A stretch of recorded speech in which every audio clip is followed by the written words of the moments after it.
The whistle shrieked through the Kansas darkness as Pearl Hartwell adjusted her conductor's cap for the third time that evening. October 1932 had brought early frost to the prairie, and the Pennsylvania Railroad's night express carried its usual cargo of desperate souls fleeing west. She stood at the rear platform of Car 3, watching the depot lights of Topeka fade into memory, while her left hand trembled against her uniform skirt. The tremor had started 6 months ago, just after her 20th birthday, a nervous tic that made her fingers dance without permission. Railroad regulations demanded steady hands for ticket punching, baggage handling, and emergency procedures. Any visible weakness could mean immediate dismissal, and Pearl needed this job more than she needed pride or comfort. Miss Hartwell. The voice belonged to Conductor Samuel Morrison, a man whose 43 years had carved deep lines around eyes that missed nothing. He emerged from the first-class car with his brass lantern swinging, casting amber shadows across his weathered face. Passenger manifest shows 27 souls aboard tonight. Count them twice before we reach Denver. Pearl nodded, tucking her shaking hand behind her back. Yes, sir. Already started the first round. Good. Morrison's gaze lingered on her face, searching for signs of the weakness he suspected lurked beneath her professional exterior. Remember the company directive from last month? Any irregularities in passenger counts get reported to me directly. Not to the station master, not to your union representative, not to anyone else. Clear? Crystal clear, sir. Morrison stepped closer, close enough that Pearl could smell tobacco and coffee on his breath. The railroad's reputation depends on absolute accuracy in our records. Passengers board, passengers disembark, passengers pay their fares. Nothing more complicated than that. We don't speculate about where they go or why they leave. We count heads and punch tickets. The tremor in Pearl's left hand intensified, spreading up her wrist like electricity through copper wire. She clenched her fist and pressed it harder against her spine. Understood, sir. See that it stays that way. Morrison turned toward the locomotive, then paused. One more thing, Miss Hartwell. The gentleman in compartment 7. A paid extra for privacy. No meal service, no turn-down service, no interruptions whatsoever. He's traveling under railroad protection, if you catch my meaning. Pearl didn't catch his meaning, but she nodded anyway. Railroad protection could mean anything from a federal marshal to a witness fleeing gangster vengeance. Either way, Compartment 7A would remain locked and silent for the duration of the journey. The train rounded a curve, wheels singing against steel rails as the night express gathered speed through the heartland. Pearl began her first official count, moving through the cars with practiced efficiency despite her trembling hand. Car 1 held 8 passengers, mostly men in worn suits clutching cardboard suitcases. Car 2 carried 7 souls, including a young mother with twin babies who couldn't stop crying. Car 3 housed the mystery passenger in 7A plus 5 others in standard accommodations. 27 total, just as Morrison had said. Pearl completed her second count an hour later as the train crossed into Colorado territory. The numbers matched perfectly, but something felt wrong in a way she couldn't articulate. The passenger in compartment 7A hadn't made a sound since departure, not even when the babies in Car 2 screamed for 20 minutes straight. Most travelers would have complained, or at least knocked on the wall, but 7A remained silent as a tomb. She knocked gently on the compartment door during her third round. Sir, everything comfortable in there? Can I bring you coffee or sandwiches? No response. Not even the creak of bed springs or rustle of clothing. Pearl pressed her ear to the door and heard nothing except the train's rhythmic clatter. According to Morrison's instructions, passengers under railroad protection required absolute privacy, but they also required basic safety checks. Company regulations demanded wellness verification every 4 hours on overnight journeys. The dilemma twisted in her chest like barbed wire.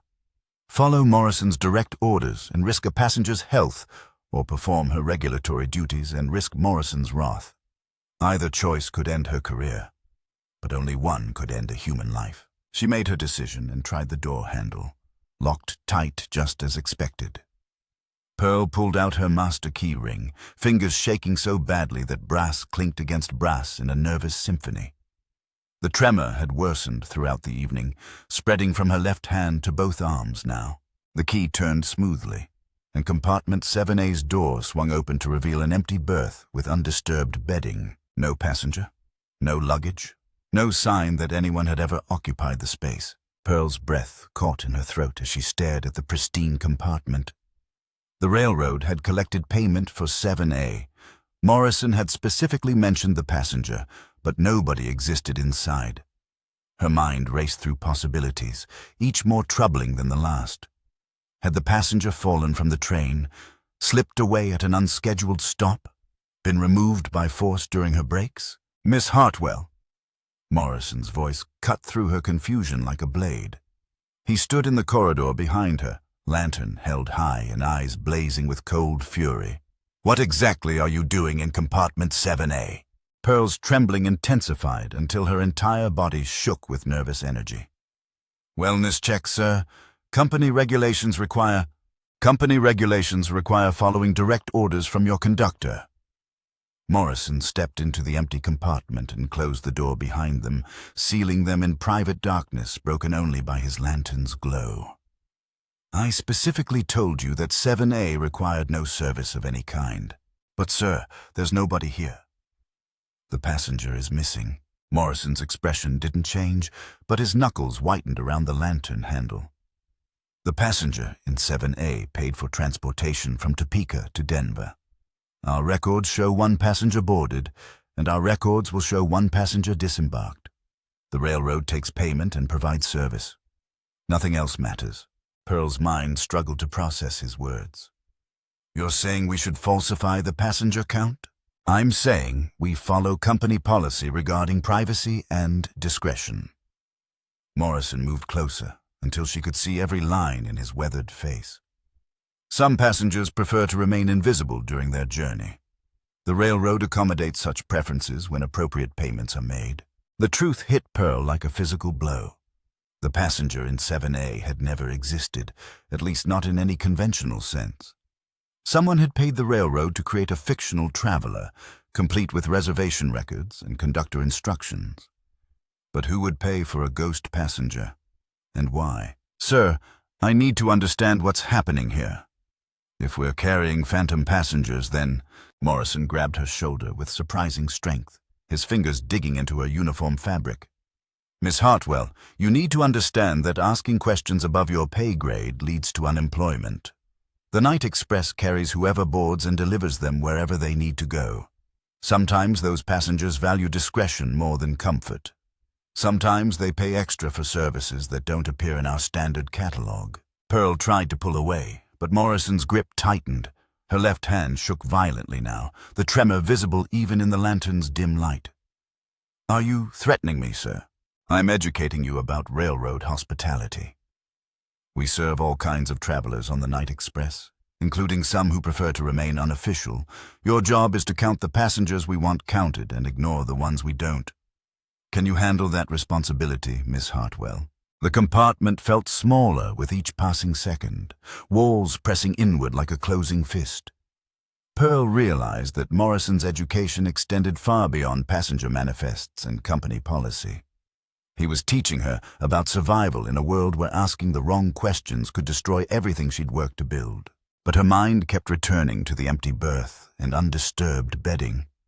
If 7A had never contained a real passenger, then who had paid for the ghost reservation? And if the railroad was comfortable falsifying records for one compartment, how many other phantom passengers rode the Night Express? "I can handle the responsibility, sir," she said finally, hating herself for the capitulation but knowing she had no choice. Morrison released her shoulder and opened the compartment door. "Excellent. I knew you were smart enough to understand the situation. Now let's discuss your final passenger count for tonight's journey." They stepped back into the corridor where other passengers might witness their conversation. Morrison's voice returned to its normal professional tone, but his eyes remained hard as steel. 27 passengers departed Topeka tonight," he said clearly. 27 passengers will disembark in Denver tomorrow morning. The railroad's reputation depends on accurate record-keeping, Miss Hartwell. I trust you'll remember that when filing your report." Pearl nodded, her trembling hand clenched so tightly that her fingernails drew blood from her palm. 27 passengers, including one ghost in compartment 7A. The mathematics of deception had become part of her job description, whether she wanted it or not. But as Morrison walked toward the locomotive car, Pearl made her own decision about record-keeping. She would count every passenger on every journey, including the ones who weren't supposed to exist. If the night express was carrying ghosts, she intended to document every phantom soul. The train whistled through the Colorado darkness while Pearl returned to her rounds, now watching for passengers who might not be passengers and counting heads that might not need counting. Her left hand continued to shake with nervous energy, but for the first time all evening, the tremor felt like a source of power rather than weakness. Something was wrong on the night express, something that went far deeper than phantom passengers and falsified manifests. Pearl intended to discover the truth, even if it meant risking everything she'd worked to achieve. The railroad wanted her to count 27 souls, but she planned to count every shadow in silence too. The hunt for invisible passengers had begun. Dawn broke over the Colorado mountains as the night express pulled into Denver Union Station, but Pearl Hartwell had not slept. She stood at her post beside the conductor's platform, official clipboard in hand, watching 26 passengers disembark into the morning chaos of porters and steam. Her left hand trembled against the metal railing as she counted each departing soul, knowing that her official report would list 27. Conductor Morrison appeared at her elbow with his own paperwork, brass buttons gleaming in the early sunlight. "Final count, Miss Hartwell. 26 passengers disembarked, sir." Pearl kept her voice steady, despite the nervous energy crackling through her chest. "Same as boarded, minus the gentleman from compartment 7A who apparently left during the night." Morrison's pen paused above his manifest sheet. "The official count shows 27 passengers completed the journey from Topeka to Denver. I suggest you recheck your mathematics." Pearl met his gaze directly, her trembling hand now gripping the clipboard with white knuckles. "I counted carefully, sir. 26 real people stepped off this train. Real people." Morrison's voice carried dangerous undertones as he stepped closer. "Miss Hartwell, are you suggesting that some passengers are less real than others?" The question hung in the morning air between them while depot workers loaded baggage and passengers hurried toward the station building.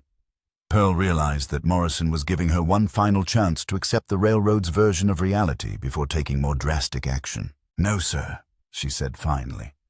"I'm suggesting that my count might have been affected by fatigue." 27 passengers completed the journey, just as you said. Morrison smiled, but the expression held no warmth. "Fatigue can certainly cause counting errors. Perhaps you need a few days of rest to recover from such a demanding shift." The threat was clear as mountain air. Report the phantom passenger or lose her job entirely. Pearl nodded and made the required notation on her clipboard, officially documenting 27 souls where only 26 existed. The mathematics of survival had forced her into complicity with whatever scheme the railroad was operating. "Excellent," Morrison said. "Now, Miss Hartwell, I have another assignment for you. The railway company has decided to promote you to senior conductor on the night express, effective immediately." Pearl blinked in surprise. "Sir, I've only been working passenger service for 8 months. Your dedication and discretion have been noted by management. Senior conductors receive additional compensation and expanded responsibilities." Morrison handed her a new badge bearing the railroad's eagle insignia. "You'll be working directly under my supervision on special passenger assignments." The promotion felt more like a golden cage than advancement. Pearl pinned the new badge to her uniform jacket while her mind raced through implications. Senior conductors handled sensitive cargo, witnessed confidential transactions, and signed documents that could never be questioned. Morrison was buying her silence with rank and responsibility. "Thank you for the opportunity, sir." "Don't thank me yet." Morrison consulted his pocket watch as the station bells chimed 8 o'clock. "Your first special assignment begins tonight. were carrying a federal prisoner from Denver to Chicago, along with his escort detail. Absolute secrecy required. Pearl's stomach clenched with fresh anxiety. Federal prisoners meant marshals, judges, and congressional hearings if anything went wrong. What kind of prisoner, sir? The kind that doesn't officially exist until he reaches Chicago. Morrison closed his watch with a sharp click. Compartments 4A through 4C have been reserved for the transport. You'll provide meal service and security checks according to a very specific schedule that I'll give you before departure. The pattern was becoming clear. The Night Express specialized in moving people who needed to disappear from one location and reappear in another without leaving traces in between. Phantom passengers, federal prisoners, and probably worse things that Morrison hadn't mentioned yet. Sir, may I ask why you're trusting me with such sensitive assignments? Morrison's smile turned predatory. Because you've already proven your ability to count passengers correctly, Miss Hartwell. 27 souls departed Topeka last night, and 27 souls arrived in Denver this morning. Your mathematics are impeccable. Pearl understood the message. She had become complicit in the railroad's deception, making her a trusted employee rather than a potential threat. The promotion wasn't recognition of her abilities. It was insurance against her conscience. The morning shift change brought new crew members aboard the Night Express, including a replacement conductor named Jake Brennan, who looked young enough to be Pearl's brother. He approached with eager enthusiasm and a spotless uniform that screamed inexperience. Miss Hartwell. Jake Brennan, reporting for passenger service. I heard you got promoted to senior conductor. Congratulations. Pearl studied his face, searching for signs of the knowledge that seemed to infect everyone connected to the Night Express. But Brennan's eyes held nothing except genuine excitement about his new assignment. Thank you, Brennan. Have you worked special transport before? No, ma'am. This is my first assignment on the overnight routes. Been working local freight for 2 years, but passenger service is where the real money lives. Brennan lowered his voice conspiratorially. Word is, the Night Express pays bonuses for discretion and accuracy. Pearl's left hand began trembling again as she realized that Brennan was exactly where she had been 8 months ago, eager and naive and completely unprepared for what the railroad expected from its employees. Morrison was grooming another accomplice, someone young and desperate enough to accept phantom passengers as normal business practice. Brennan, let me give you some advice about working the Night Express. Count every passenger twice, follow orders exactly, and never ask questions about compartments marked as private transportation. Private transportation, federal prisoners, witness protection, corporate executives who need to travel without publicity. The railroad handles special passengers who pay extra for invisibility. Pearl hated herself for lying, but Brennan's survival might depend on accepting the deception before learning the truth. Morrison returned with a sealed envelope bearing Pearl's name in official typeface. Your assignment details, Miss Hartwell. Study them carefully and destroy the documents before tonight's departure. Pearl took the envelope, feeling its weight like lead in her trembling fingers. Whatever was written inside would bind her deeper into the railroad's conspiracy, making her essential to operations she didn't fully understand. The rest of the morning passed in routine maintenance and passenger boarding for the day routes. But Pearl's mind kept returning to compartment 7A and its missing occupant. Someone had paid the railroad to transport a ghost from Topeka to Denver, but ghosts didn't need train tickets or berth reservations. The phantom passenger represented something more complex than simple fraud. During her lunch break, Pearl walked through Denver's business district until she found the Western Union Telegraph office. She sent a coded message to her cousin Martha in Kansas City, using their childhood nickname system to communicate without detection. Buttercup, playing new games with invisible friends. Rules more complicated than expected. May need family visit soon. Moonbeam, the telegraph operator, a thin man with ink-stained fingers, read the message without expression and quoted the transmission fee. Pearl paid with coins from her promotion bonus, knowing that any communication outside railroad channels carried risks she couldn't calculate. That evening, as the Night Express prepared for departure to Chicago, Pearl opened Morrison's sealed envelope in the privacy of her quarters.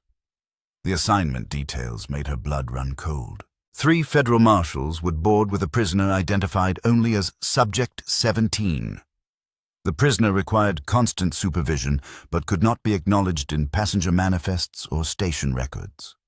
Meal delivery would occur at precisely 11:30 p.m., 1:30 a.m., and 5:30 a.m. through a specialized slot that maintained security protocols. No visual contact with Subject 17 was permitted under any circumstances. The bottom of the page contained a handwritten note in Morrison's careful script.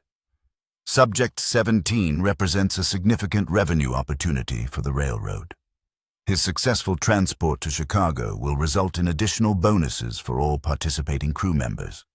Failure to maintain absolute secrecy will result in immediate termination and possible criminal charges for violation of federal security protocols. Pearl folded the documents and struck a match, watching Morrison's instructions turn to ash in her wash basin. But the words remained burned into her memory, along with the growing certainty that the night express was operating far outside legal boundaries. The passenger boarding process began at sunset, with Pearl and Brennan checking tickets and directing travelers to their assigned accommodations. Regular passengers filled cars 1 through 3, while car 4 remained cordoned off with official railroad tape marked Private Charter.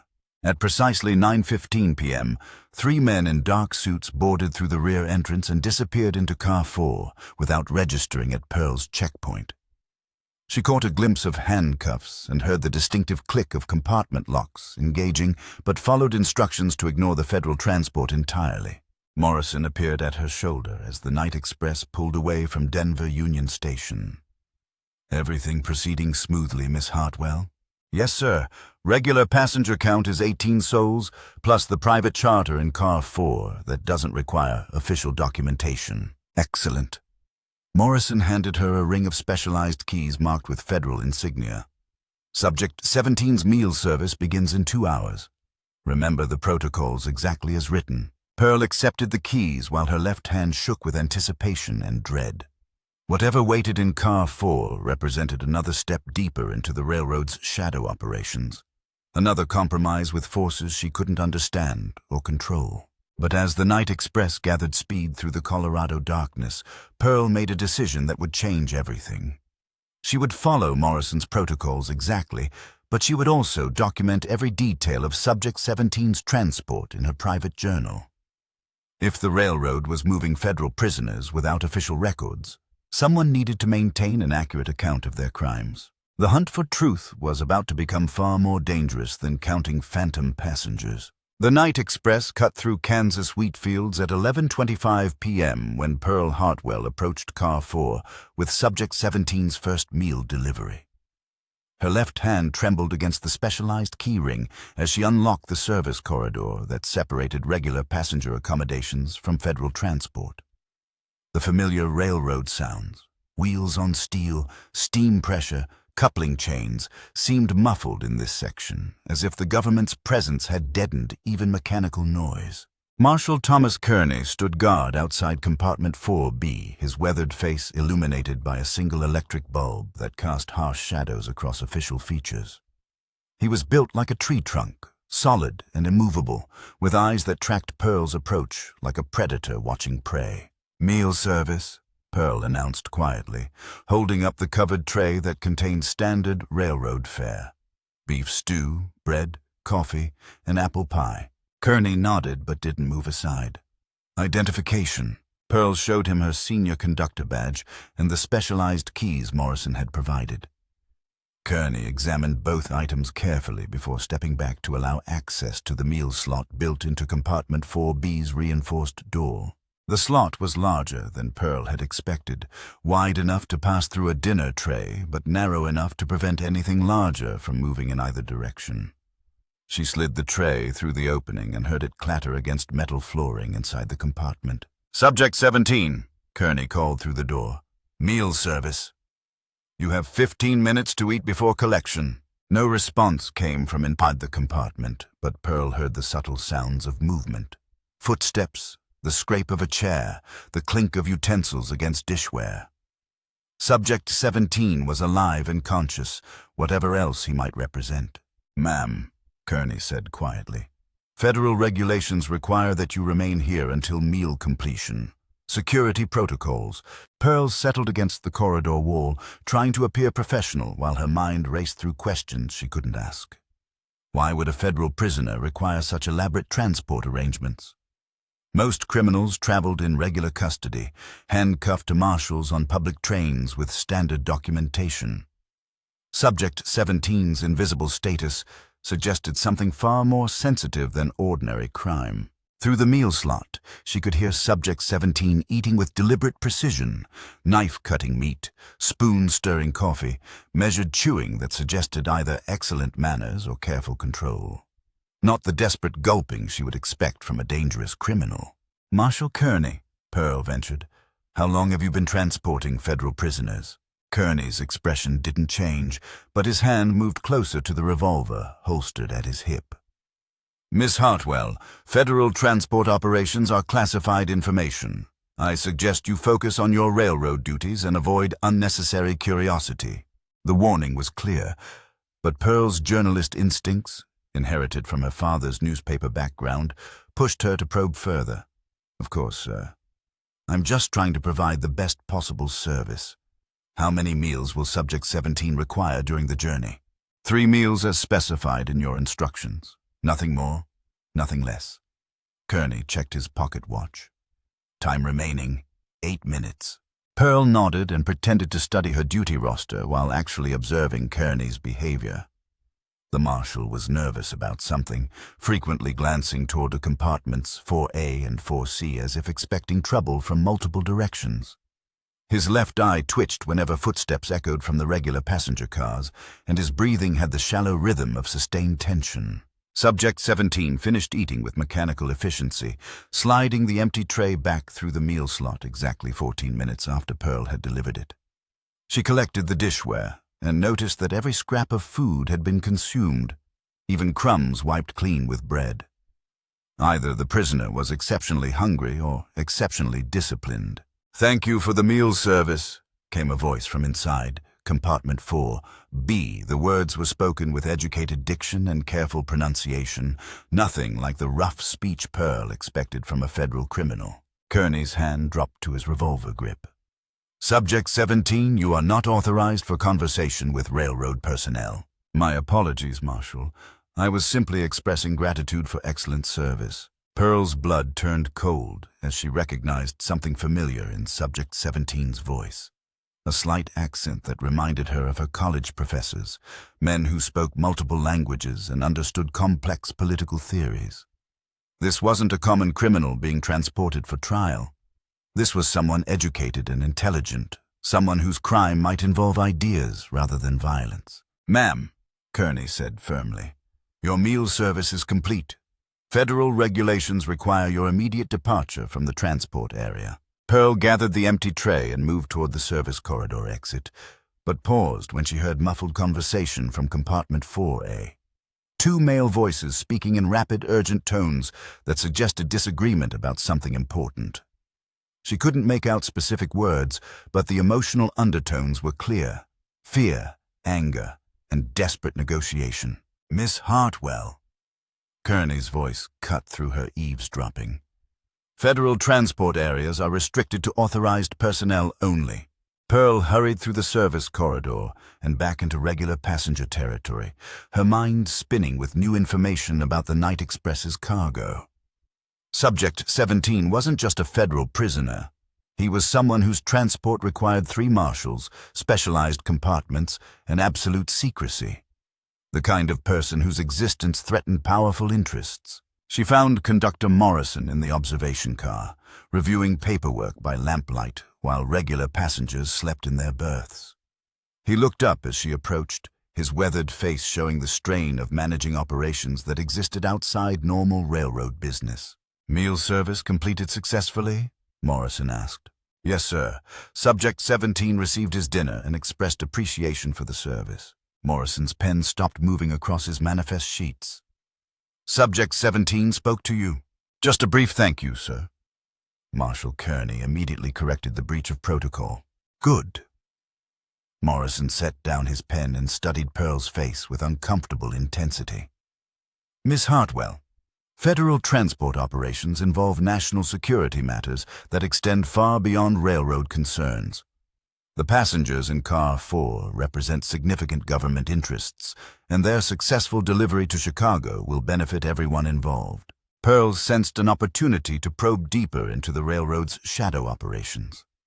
"Sir, may I ask what kind of national security matters require such elaborate transport arrangements?" Morrison glanced around the observation car to ensure their privacy before answering. "Some individuals possess information or abilities that make them valuable to multiple government agencies. Subject 17 falls into that category. Too important to eliminate, too dangerous to release, too sensitive for standard custody." The explanation raised more questions than it answered, but Pearl recognized the limits of Morrison's willingness to discuss classified operations. She would need to discover Subject 17's true identity and significance through more subtle investigation. "I understand, sir. Will there be additional special transports on future night express routes?" "Increasingly so." Morrison returned to his paperwork with obvious dismissal.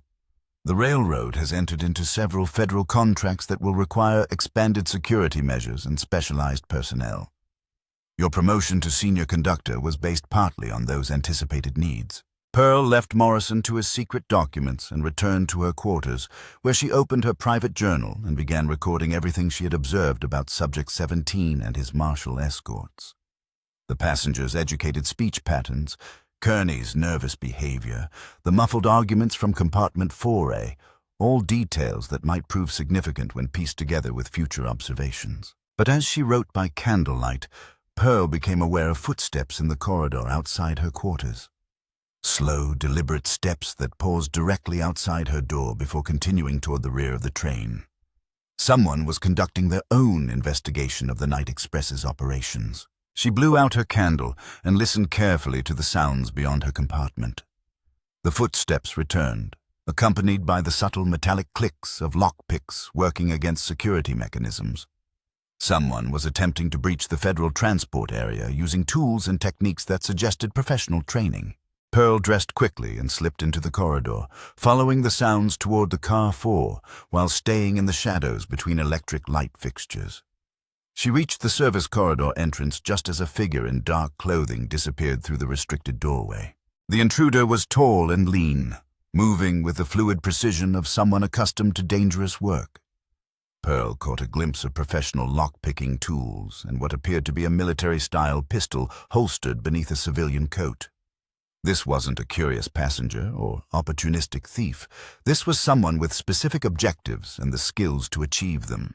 Pearl followed the intruder through the service corridor, her heart hammering against her ribs as she realized she was walking into a confrontation between federal marshals and an unknown adversary. But her journalist instincts demanded answers about Subject 17's identity, even if discovery meant death. The intruder had reached Compartment 4B and was working on the reinforced lock with surgical precision. Pearl could see Marshal Kearney's boots beneath the compartment door, suggesting that the guard was asleep or unconscious. The other marshals in Compartments 4A and 4C showed no signs of movement or awareness. Subject 17's voice came through the compartment door in urgent whispers. "Agent Morrison, is that you? Have you come to complete the extraction?" The intruder responded in equally quiet tones. "Negative. Extraction has been compromised. We need to eliminate the asset before Chicago arrival." Pearl's blood froze as she understood what she was witnessing. Subject 17 wasn't just a federal prisoner being transported for trial. He was a government asset being moved between agencies, and someone wanted him dead before he could testify about classified operations. The lock clicked open and the intruder slipped inside Compartment 4. Bah! Pearl heard the distinctive sound of a suppressed gunshot, followed by Subject 17's sharp intake of breath and the thud of a body hitting the floor. She had witnessed a federal execution aboard the Night Express, carried out by someone with official credentials and professional equipment.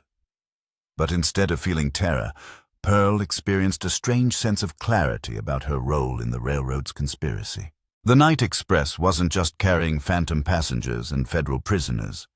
It was serving as a mobile execution chamber for government assets who had outlived their usefulness.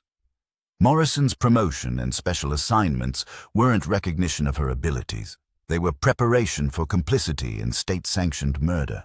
The intruder emerged from compartment 4B and spotted Pearl in the corridor shadows. Their eyes met across 10 feet of federal crime scene, and Pearl realized that her investigation of the railroad's secrets had just signed her death warrant.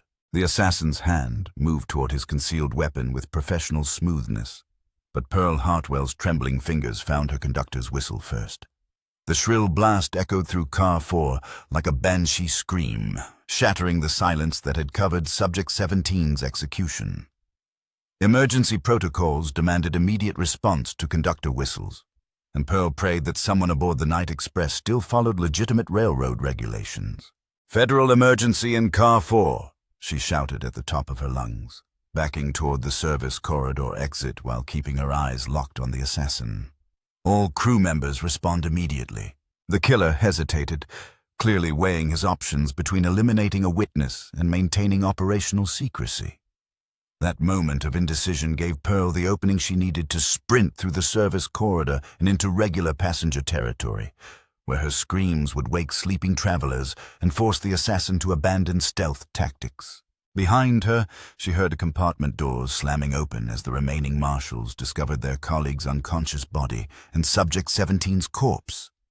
Marshal voices erupted in confusion and anger, creating enough chaos to mask Pearl's escape but not enough to guarantee her survival. She burst into Car 3's passenger section and found Jake Brennan stumbling from his sleeping quarters with tousled hair and confused eyes. "Miss Hartwell, what's happening?" I heard the emergency whistle. "Federal prisoner has been murdered," Pearl gasped, grabbing Brennan's shoulders with both trembling hands. "Armed assassin in Car 4. We need to alert the engineer and telegraph ahead to Chicago authorities." Brennan's face went pale as he processed the implications. "Jesus Christ. Should we evacuate the regular passengers?" Pearl's mind raced through tactical considerations while her body shook with adrenaline and terror. Evacuating passengers would create panic and confusion, making it easier for the assassin to blend into crowds and escape. But keeping innocent people aboard made them potential hostages or casualties in whatever confrontation was developing. "No evacuation yet," she decided. "But we need to secure the locomotive and establish communication with outside authorities." "Can you handle the telegraph?" "Yes, ma'am.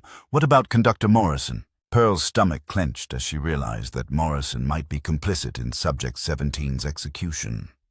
His knowledge of federal transport protocols, his emphasis on secrecy and discretion, his promotion of her to senior conductor, everything pointed toward a railroad cooperation with the assassination. "Don't inform Morrison until we know more about the situation," she said carefully. "This might involve railroad personnel as well as federal agents." Brennan nodded and headed toward the telegraph compartment while Pearl returned to Car 4, knowing that her survival depended on understanding the full scope of the conspiracy. The assassin had called Subject 17 an asset rather than a prisoner, suggesting government operations that extended beyond simple criminal transport. She approached the federal section carefully, listening for voices and movement that would indicate ongoing activity. The service corridor was empty, but she could hear Marshal Kearney's voice from compartment 4B speaking in urgent, clipped sentences that suggested radio communication with external command structures. "Asset is confirmed eliminated. Extraction agent has vanished. Recommend immediate lockdown and passenger interrogation to identify potential witnesses." Pearl pressed herself against the corridor wall as footsteps approached from compartment 4A. Marshal Reynolds emerged with a military-style radio unit and scanning equipment designed to detect electronic surveillance devices. He was conducting a security sweep to identify anyone who might have witnessed the execution. "Kearney," Reynolds called. "Scanner shows electronic activity in Car 3. Someone's operating telegraph equipment." Pearl's blood turned cold as she realized that Brennan's attempt to contact outside authorities had revealed their location to the federal team.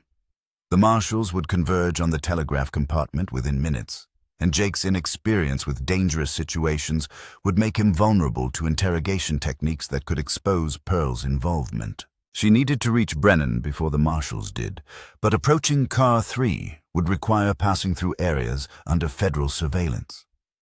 The only alternative route was through the exterior connections between cars, a dangerous proposition on a train traveling 60 miles per hour through Kansas darkness. Pearl climbed through a maintenance hatch onto the night express's roof, where prairie wind whipped her conductor's uniform like battle flags.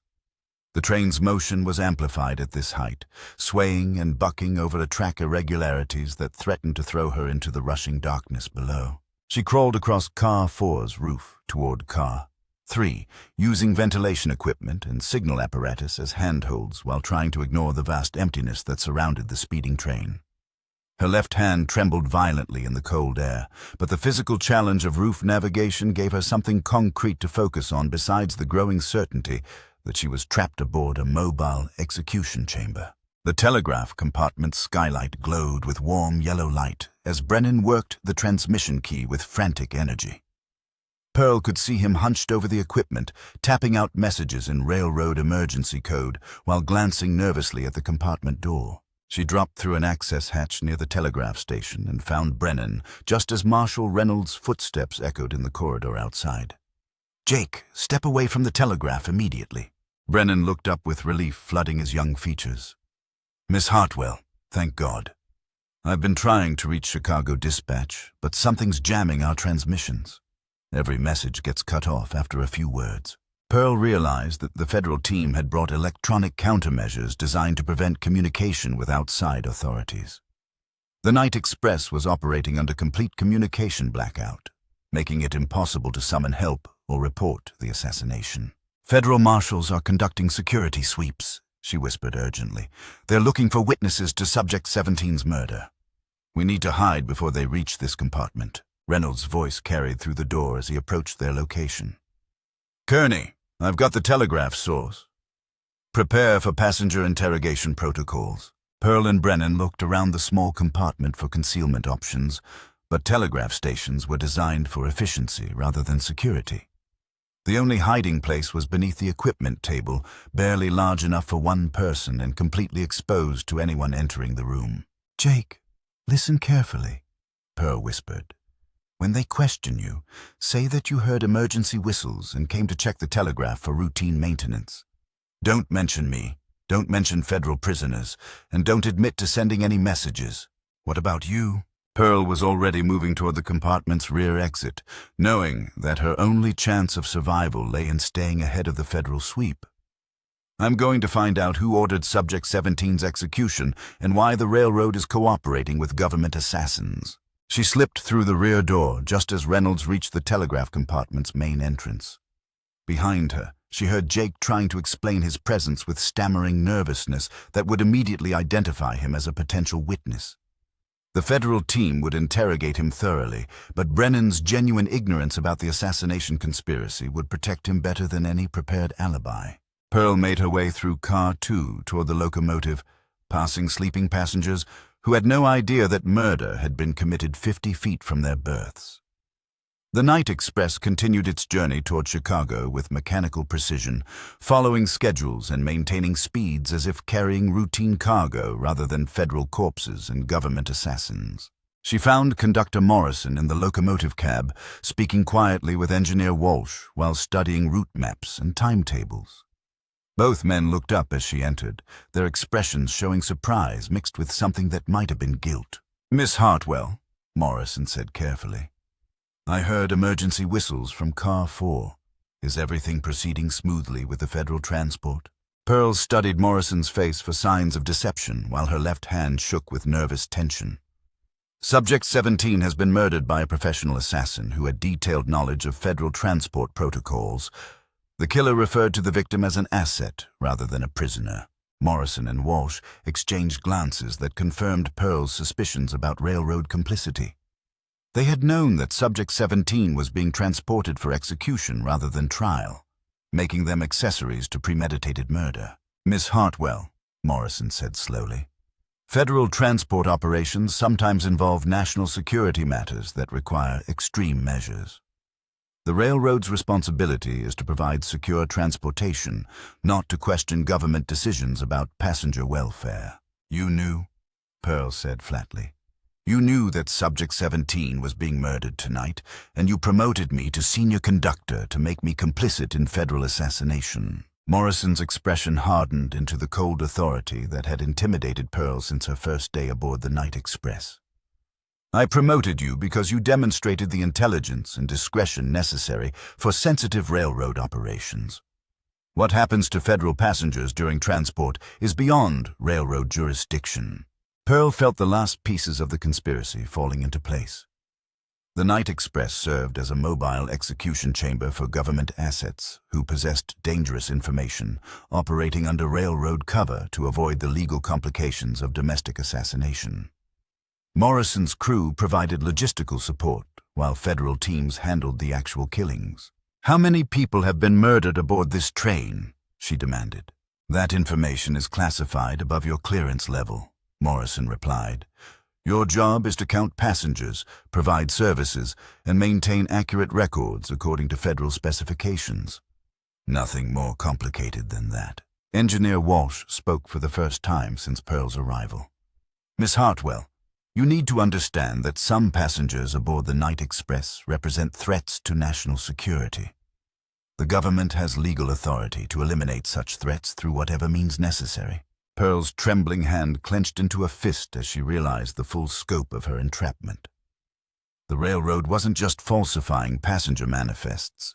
It was providing murder weapons disguised as transportation services. Her promotion to senior conductor had made her an accessory to crimes that could result in execution if discovered by hostile authorities. But her journalist instincts demanded evidence rather than speculation. She needed proof of the railroad's complicity. Documentation that could expose the entire conspiracy if she survived long enough to reach outside authorities. "I understand my responsibilities," she told Morrison. "Subject 17 will be listed as completing the journey to Chicago, just like the phantom passenger from compartment 7A yesterday night." Morrison smiled with satisfaction, apparently believing that Pearl had accepted her role in the assassination conspiracy. "Excellent.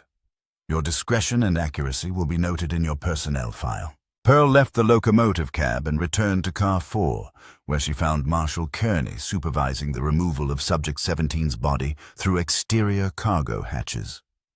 The corpse was being loaded into a railroad refrigeration unit designed for transporting meat products, ensuring that no traces of the murder would remain visible to Chicago authorities. The federal execution protocol was proceeding with mechanical efficiency, eliminating evidence while creating documentation that would satisfy official inquiries.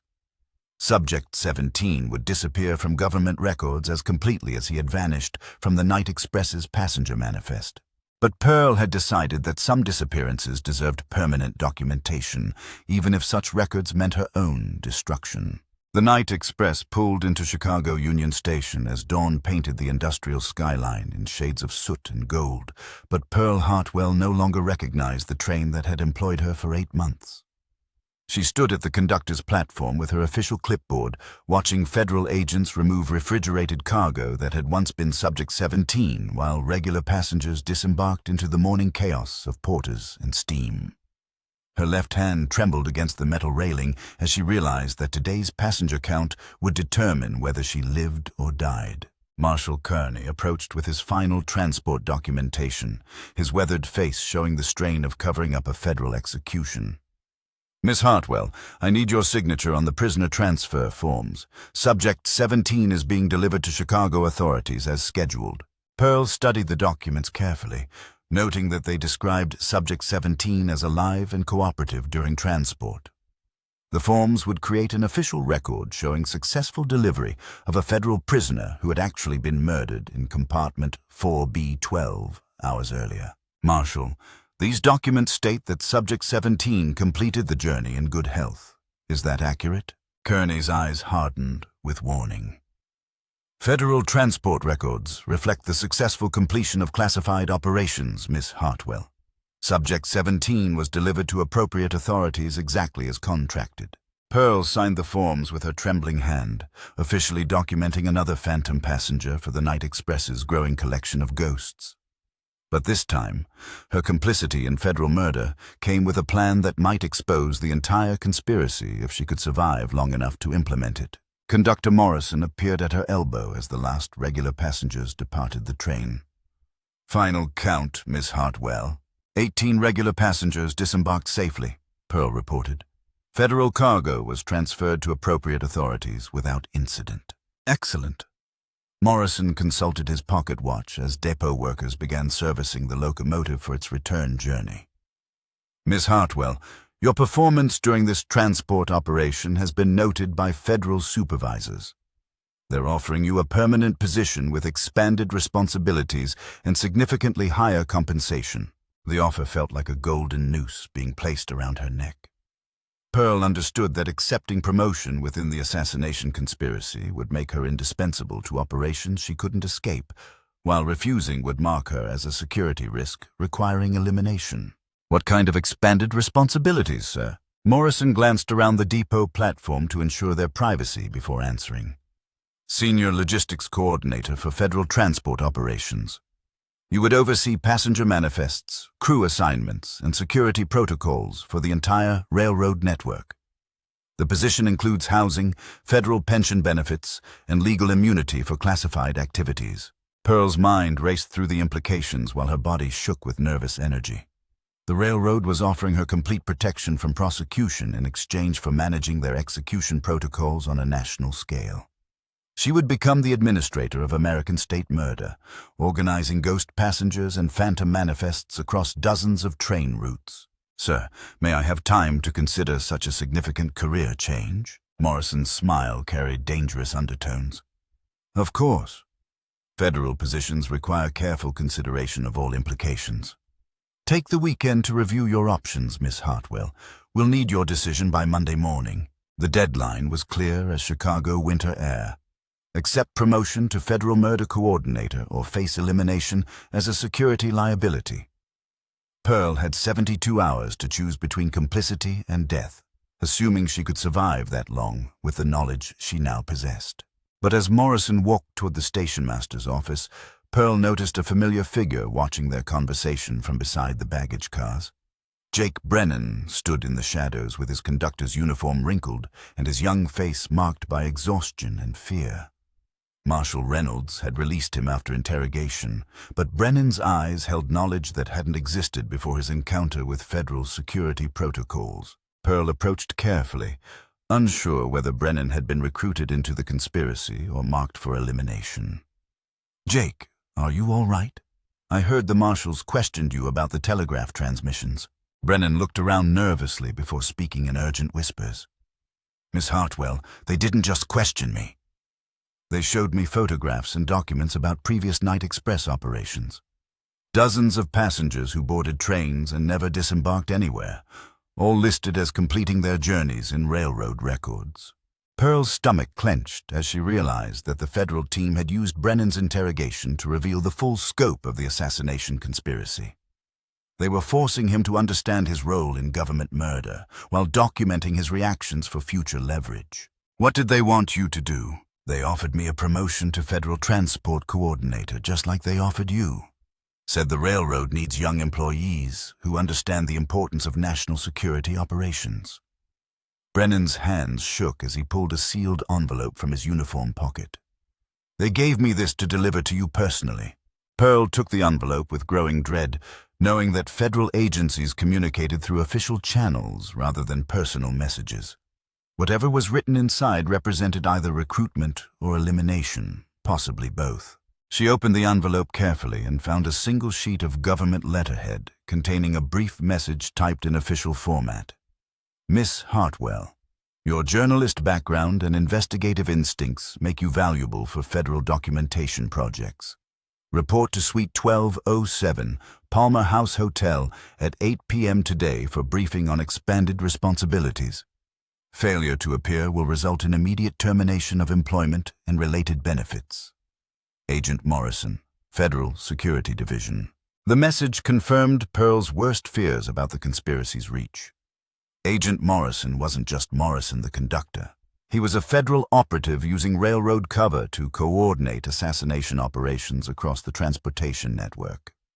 Her promotion to senior conductor had been orchestrated by government agents who knew about her father's newspaper background and her inherited investigative abilities. Jake, she said quietly, did they give you a similar message? Brennan nodded while his face went pale with terror. Suite 1208, same time. They said we're being recruited for a special federal project that requires railroad experience and absolute loyalty. Pearl understood the federal strategy now.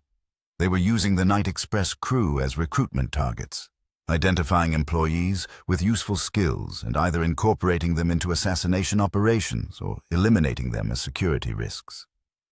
Tonight's meeting at the Palmer House would determine which category she and Brennan occupied. The rest of the morning passed in routine depot activities, but Pearl's mind focused on survival planning rather than railroad duties.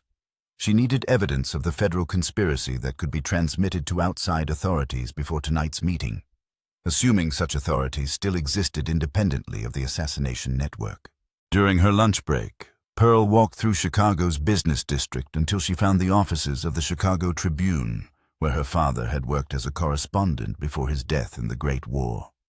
The newspaper might provide sanctuary and communication channels that remained outside federal control. The Tribune's city editor, a grizzled veteran named Patrick McMurphy, recognized Pearl's surname and welcomed her into his cluttered office overlooking Michigan Avenue. "Hartwell, eh? Your father wrote some damn fine pieces about railroad corruption back in 18. What brings his daughter to my newsroom?" Pearl studied McMurphy's weathered face, searching for signs of trustworthiness while knowing that her survival might depend on accurately judging his character. "Mr. McMurphy, I have information about federal assassination operations using railroad transportation as cover. Multiple murders disguised as passenger transport with government agents coordinating the killings."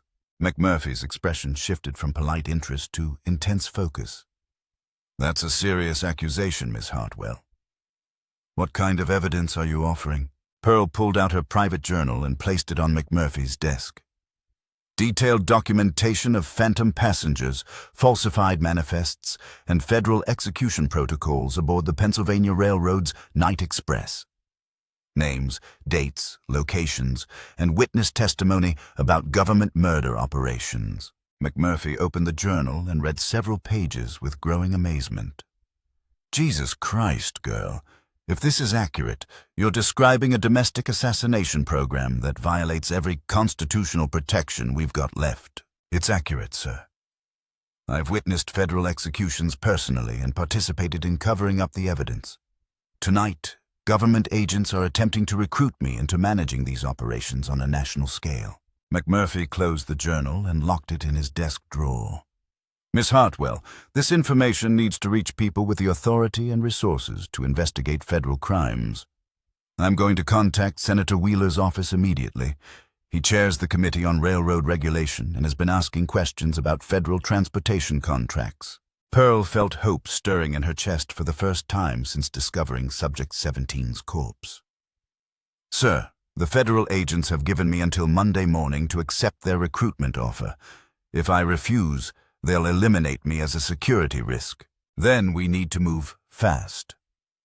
McMurphy reached for his telephone and began dialing Washington numbers.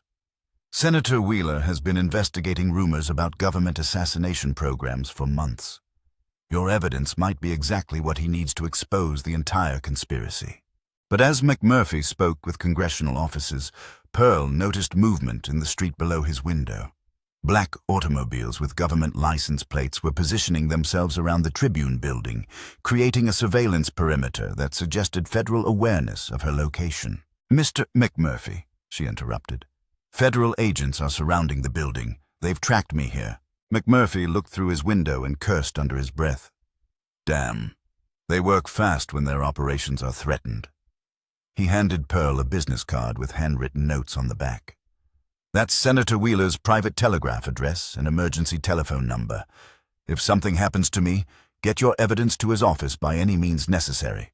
Pearl pocketed the card as footsteps echoed in the Tribune's main corridor, moving with the measured pace of professional agents conducting building searches. Federal security had located her refuge and was preparing to eliminate both her and the evidence she had provided. "Is there another way out of this building?" McMurphy opened his office safe and removed a revolver along with several boxes of ammunition. "Fire escape leads to the alley behind Clark Street. Take this. You'll need protection before this day is over." Pearl accepted the weapon despite her trembling hands, making accurate shooting unlikely. The revolver's weight felt foreign and dangerous, but less threatening than facing federal assassins without any means of defense. The footsteps reached McMurphy's corridor as Pearl climbed through his office window onto the fire escape overlooking Chicago's industrial district. Behind her, she heard the door splintering under federal battering rams, and McMurphy's voice raised in angry protest about press freedom and constitutional rights. She descended the fire escape rapidly, while gunshots erupted from McMurphy's office, knowing that her evidence had just cost another innocent person his life. The federal conspiracy was eliminating witnesses with mechanical efficiency, but Pearl's journal remained locked in McMurphy's desk, where government agents would discover it within minutes. The hunt for truth had become a race for survival, and Pearl was running out of places to hide. Pearl Hartwell crouched in the Chicago Tribune's back alley as federal agents swarmed the building above her, their boots hammering against floors where Patrick McMurphy's body now lay cooling beside his desk. The revolver in her trembling left hand felt like a child's toy against the professional assassination team that had eliminated the newspaper editor, but she gripped it anyway as sirens wailed across the industrial district. Her private journal remained locked in McMurphy's safe, useless now that government agents controlled the crime scene and would destroy any evidence of their domestic murder operations. But Pearl's father had taught her that good journalists always kept multiple copies of important stories, and she had prepared for this possibility during her lunch break. A duplicate set of documents waited in a Western Union envelope addressed to Senator Wheeler's Washington office, already paid for and scheduled for transmission at 6 p.m., regardless of her personal survival. The question now was whether she could stay alive long enough for congressional investigation to matter. She made her way through Chicago's maze of service alleys and freight yards, using railroad knowledge to navigate industrial areas where federal agents would have difficulty tracking her movements. The city's transportation infrastructure provided dozens of hiding places for someone who understood switching schedules, cargo routing, and maintenance protocols. At 4 p.m., Pearl reached the Illinois Central Freight Depot where she found Jake Brennan loading baggage with mechanical precision while his young face showed the strain of impending federal recruitment. He looked up as she approached, relief flooding his features when he recognized her silhouette against the loading dock's harsh lighting. "Miss Hartwell, thank God you're alive. Federal agents came looking for you at the depot this morning, asking questions about your whereabouts and loyalty to railroad operations." Pearl glanced around the freight yard to ensure their privacy before responding. "Jake, the federal meeting tonight isn't recruitment, it's elimination. They're planning to kill us both to prevent testimony about the assassination operations." Brennan's hands shook as he processed the implications. But they offered promotions and federal pensions. Why would they murder railroad employees who could help with their operations? Because we know too much about their methods and have demonstrated investigative instincts that make us security risks. Pearl showed him McMurphy's business card with Senator Wheeler's contact information. "Congressional investigators are already asking questions about federal transportation contracts. Our testimony could expose the entire conspiracy." Brennan studied the card carefully while his breathing became rapid and shallow. "Miss Hartwell, if we contact congressional offices, the federal agents will know immediately. Government telephone lines are monitored, telegraph systems are controlled, and even postal services report suspicious activities." Pearl had already considered these obstacles during her flight through Chicago's alleys. There's one communication method they can't monitor or control: direct testimony before congressional investigators who are already suspicious of federal operations. "How do we reach Washington without using monitored transportation?" Pearl smiled for the first time since discovering Subject 17's corpse, finally seeing a path through the federal conspiracy that might preserve both their lives and their evidence. "We don't go to Washington, Jake. We bring Washington to Chicago." She explained her plan while they worked together loading freight cars with legitimate cargo that would provide cover for their evening activities. Senator Wheeler maintained investigative offices in Chicago's federal building, and congressional staff members conducted regular interviews with witnesses who possessed information about government misconduct. Pearl's evidence about railroad assassination operations would interest investigators who were already questioning federal transportation policies. At 6 p.m., as scheduled, Her duplicate documentation began transmitting to Senator Wheeler's Washington office through Western Union channels that operated independently of railroad and federal communication networks. The evidence would reach congressional investigators regardless of what happened to Pearl and Brennan during their confrontation with government assassins. But survival required more than documentary evidence. It demanded allies with official authority and resources sufficient to challenge federal murder operations. Pearl had identified such allies during her research into congressional railroad investigations, and tonight would determine whether constitutional government still functioned in America or had been completely replaced by executive assassination programs. At 7:30 p.m., Pearl and Brennan approached the Palmer House Hotel through service entrances that provided access to upper floors without passing through lobby areas under federal surveillance. They carried concealed weapons and documentation that could expose government crimes, but their real protection came from congressional investigators who were already positioned in adjacent suites waiting for testimony about federal transportation misconduct. Senator Wheeler's Chicago staff had responded to Pearl's evidence with immediate interest, dispatching investigators and court reporters to document witness testimony before federal agents could eliminate potential witnesses. The constitutional system was fighting back against domestic assassination programs, using legal authority to protect citizens from their own government. Pearl knocked on the door of Suite 1207 at precisely 8 p.m., knowing that federal agents waited inside with execution orders, but also knowing that congressional investigators occupied Suite 1205 with subpoena powers and federal marshals loyal to legislative rather than executive authority. Agent Morrison opened the door with his familiar weathered face now showing the cold professionalism of someone prepared to commit murder in service of national security. Behind him stood 3 other federal agents with weapons drawn and silencers attached, creating an execution chamber disguised as a hotel suite. "Miss Hartwell, Mr. Brennan, please come in. We have important matters to discuss regarding your future with federal transportation operations." Pearl entered the suite with her left hand trembling violently, but her voice steady with journalist determination. "Agent Morrison, before we discuss my future, I need to understand the scope of federal assassination operations using railroad transportation as cover." Morrison's expression shifted from professional courtesy to dangerous suspicion. "Miss Hartwell, your questions suggest a fundamental misunderstanding of your role in these operations. You are here to receive instructions, not to conduct interviews." "Actually," came a voice from the suite's connecting door, "she's here to provide testimony to congressional investigators about federal crimes committed aboard interstate transportation systems." Senator Burton Wheeler stepped into the execution chamber flanked by 2 federal marshals whose loyalty belonged to legislative rather than executive authority.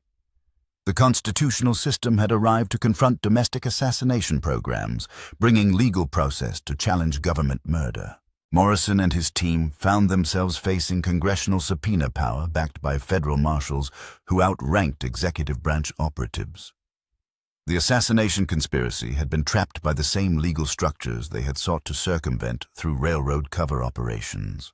"Senator Wheeler," Morrison said carefully, "federal transportation security operations are classified above congressional oversight levels." Wheeler smiled with the cold satisfaction of someone who had spent months preparing for this confrontation. "Agent Morrison, no federal operations are classified above constitutional authority. Congressional investigators have full jurisdiction over interstate transportation systems, including criminal activities conducted by government employees." The next hour transformed into a constitutional crisis played out in a Chicago hotel suite, with Pearl providing detailed testimony about federal assassination operations, while Morrison's team faced arrest warrants issued by congressional authority. The evidence she had documented over months of night express operations became the foundation for investigations that would expose government murder programs and restore legal constraints on executive power. But the real transformation occurred when Wheeler asked Pearl to join congressional staff as a special investigator for federal transportation crimes, offering her the opportunity to pursue truth through legal channels rather than personal survival. Her trembling hand finally steadied as she accepted legitimate authority to investigate government misconduct. "Miss Hartwell, Wheeler said as federal marshals escorted Morrison's team toward cells in Chicago's federal building. Your courage in documenting these crimes has preserved constitutional government when executive power threatened to eliminate legal constraints entirely. 6 months later, Pearl stood on the platform at Chicago Union Station as congressional investigators boarded a fully documented Pennsylvania Railroad train bound for Washington with evidence that would reshape federal law enforcement. The Night Express no longer carried phantom passengers or assassination targets, but operated under congressional oversight that required accurate manifests and legitimate passengers. Her left hand had stopped trembling entirely once she accepted her role as special investigator for congressional railroad oversight, a position that combined her journalist instincts with federal authority to pursue truth wherever it led. The railroad had taught her to count every passenger accurately, and she now applied that skill to counting government crimes with mathematical precision. Jake Brennan served as her chief assistant, having discovered that investigating federal misconduct provided more satisfaction than facilitating government murder. Together, they documented transportation crimes across the national railroad network, ensuring that no passenger would disappear into phantom manifests again. The constitutional system had survived its confrontation with domestic assassination programs, but Pearl understood that eternal vigilance remained necessary to prevent future abuses. Federal power would always seek to eliminate constraints, and citizens would always need to maintain accurate counts of government behavior. As the congressional train departed for Washington, Pearl opened her official investigation journal and began documenting new cases of federal transportation misconduct. Her trembling hand had become a steady instrument of constitutional justice, counting every crime and every criminal with the precision that democracy demanded. The Night Express continued operating under its original mission, carrying passengers safely from departure to destination with accurate records and legitimate service. But now, congressional oversight ensured that every soul aboard received protection under law rather than execution under secrecy. The hunt for truth had transformed into institutionalized investigation, and America's transportation systems once again served citizens rather than assassins. Pearl's personal nightmare had become the foundation for structural reform that would protect future generations from government murder disguised as railroad service. The mathematics of democracy had prevailed over the arithmetic of assassination, and every passenger counted equally under constitutional law.